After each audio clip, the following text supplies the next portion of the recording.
পাখিরা এমন সব বাসা তৈরি করে যে তাজমহলও হার মেনে যাবে। পাখিদের জগতে তাদের বাসার চেয়ে আশ্চর্যজনক জিনিস আর কিছু নেই।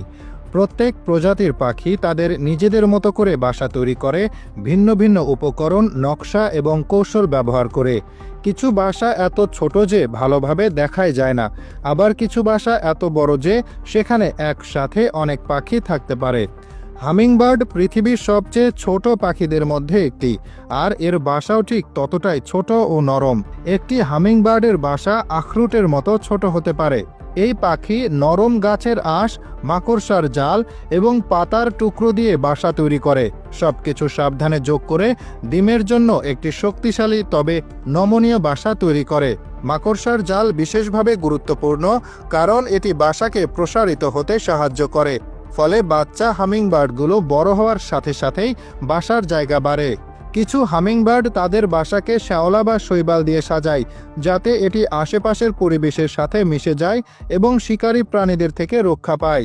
এই বাসাগুলো সাধারণত গাছের ডাল বা ঝোপের উপর ভালোভাবে লুকিয়ে রাখা হয়।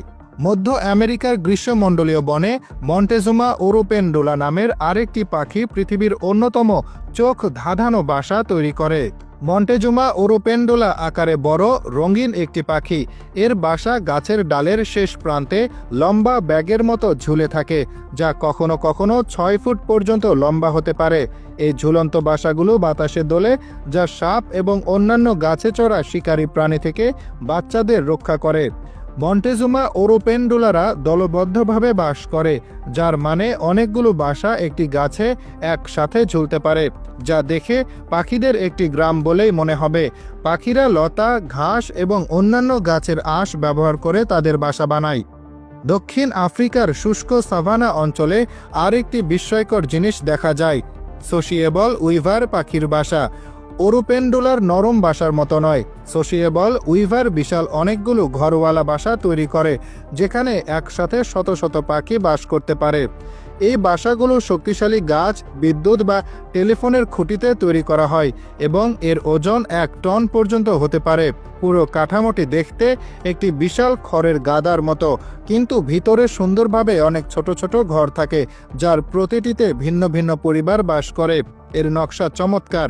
দিনের গরমে নিচের ঘরগুলো ঠান্ডা থাকে, আর রাতের ঠান্ডায় উপরের ঘরগুলো গরম থাকে। সোসিয়েবল উইভাররা একসাথে কাজ করে, বছরের পর বছর ধরে আরও জিনিস যোগ করে বাসাকে বড় করে তোলে।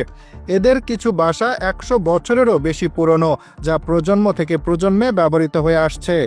অস্ট্রেলিয়ার ম্যালিফাউল পাখি বাসা তৈরিতে ভিন্ন পদ্ধতি